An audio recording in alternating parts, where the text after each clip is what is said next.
हम सब मिलकर श्री प्रियादास जी द्वारा रचित ग्रंथ श्री भक्तमाल में भगवान की माया को जीत लेने वाले भक्तों के चरित्र को पढ़ रहे हैं, सुन रहे हैं, मनन कर रहे हैं। कल हमने श्री राय जी और श्री राजऋषि गय जी के बारे में पढ़ा। आज हम श्री शतधन्वा जी का चरित्र पढ़ते हैं। पूर्व काल में पृथ्वी तल पर शतधनु नाम के विख्यात राजा थे। उनकी पत्नी शैव्या अत्यंत धर्मपरायण थी। वह महाभागा, प्रतिव्रता, सत्य, शौच और दया से युक्त और विनय और नीति आदि संपूर्ण लक्षणों से संपन्न थी। उस महारानी के साथ राजा ने परम समाधि द्वारा सर्वव्यापक देवादेव श्री जनार्दन की आराधना की। वे प्रतिदिन तन में होकर अन्य भाव से होम, जप, दान, उपवास और पूजन करके भगवान की भक्ति पूर्वक आराधना करने लगे। एक दिन कार्तिक की पूर्णिमा को उपवास कर दोनों पति पत्नी श्री गंगा जी में एक साथ स्नान करके अनंतर बाहर आने पर एक पाखंडी को सामने आते उन्होंने देखा। यह ब्राह्मण उस महात्मा राजा के धनुर्वेदाचार्य का मित्र था। अतः आचार्य के गौरव वंश राजा ने भी उनसे मित्रवत व्यवहार किया, किंतु उसकी प्रतिव्रता पत्नी ने उनका कुछ आदर भी नहीं किया, मौन रही।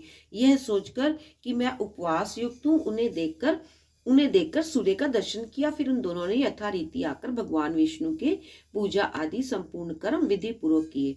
कालांतर में वह शत्रुजीत राजा मर गए। तब देवी शैव्या ने चिता आरूढ़ महाराज का अनुगमन किया। राजा शतधनु ने उपवास अवस्था में पाखंडी से वार्तालाप किया था, अतः उस पाप के कारण उन कुत्ते का जन्म लिया। उनकी शुभ लक्षणा पत्नी शैव्या काशी नरेश की कन्या हुई, जो सब प्रकार से युक्त थी, विज्ञान से सर्व लक्षण संपन्न थी और जाति स्मरा मतलब पूर्व जन्म का वृतांत जानने वाली थी। राजा ने उसे किसी को वर देने की इच्छा की, किंतु उस सुंदरी ने रोक देने पर वह उनके विवाह से उपरक्त हो गए। तब उसने दिव्य दृष्टि से अपने पति को श्वान हुआ जान विदिशा नामक नगर में जाकर वहां कुत्ते की अवस्था में देखा। अपने महाभाग पति को श्वान रूप में देखकर उस सुंदरी ने उन्हें सत्कार पूर्वक उत्तम भोजन कराया। उनके दिए हुए उस उत्तम मधुर और इच्छित अन्न को खाकर वह अपनी जाति के अनुकूल नाना प्रकार की चटुता प्रदर्शित करने लगा। उसके चटुता करने पर अत्यंत संकुचित तो उस बालिका ने कुत्सित योनि में उत्पन्न हुए अपने प्रियतम को प्रणाम कर इस प्रकार का, महाराज, आप अपनी इस उदारता का स्मरण कीजिए, जिसके कारण आज आप श्वान योनि को प्राप्त होकर मेरे चाटुकार हुए हैं। हे प्रभु, क्या आपको ये स्मरण नहीं है कि तीर्थ स्थान के अनंतर पखंडी से वार्तालाप करने के कारण ही आपको यह कुत्सित योनि मिली है। काशी राज सुता द्वारा इस तरह स्मरण कराने पर बहुत देर तक उसे पूर्व जन्म का चिंतन किया।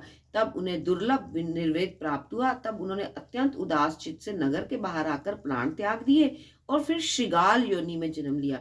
तब काशी राज कन्या दिव्य दृष्टि से उन्हें दूसरे जन्म में श्रृगाल हुआ जानकर कोलाहलपुर पर्वत पर गई। वहां पर भी उन्होंने राजन को अपने पूर्व जन्म का याद दिलाया, जिससे वह राजन ने सष्टनिष्ठ होकर अपना वह श्रृगाल का शरीर भी छोड़ दिया। फिर वह एक भेड़िए हुए। उस समय भी राजकन्या ने निर्जन वन में जाकर अपने पति को पूर्व जन्म का वृतांत स्मरण कराया और उन्होंने कहा, इस तरह राजा ने उस स्मरण करके तब अपने शरीर को भेड़िए के शरीर से भी पार पा लिया। फिर अगले जन्म में मैं काक योनि में प्राप्त हुए। वहां पर भी अपने पति को योग बल के द्वारा उस सुंदरी ने उस योनि से पूर्व जन्म का स्मरण कराकर छुड़वा दिया।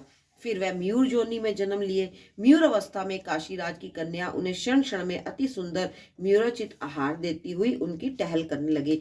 उस समय राजा जनक ने अश्वमेघ नामक महायज्ञ का अनुष्ठान किया। उस यज्ञ में अश्वभ्रत स्नान के समय उस मयूर को स्नान कराया।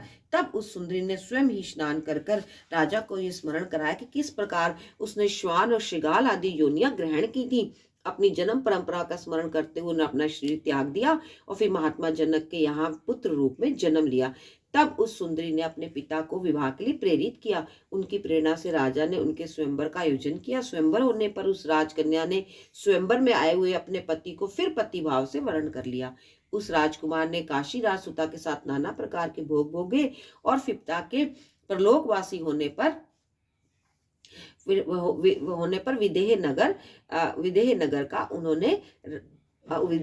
का उन्होंने राज्य किया। इस प्रकार शुद्ध होने पर अपने अतुलनीय अक्षय स्वर्ग, अति दुर्लभ दंपत्ति और अपने पूर्व जनित संपूर्ण फल का प्राप्त कर लिया। जय सिया राम, जय सिया राम, जय सिया राम।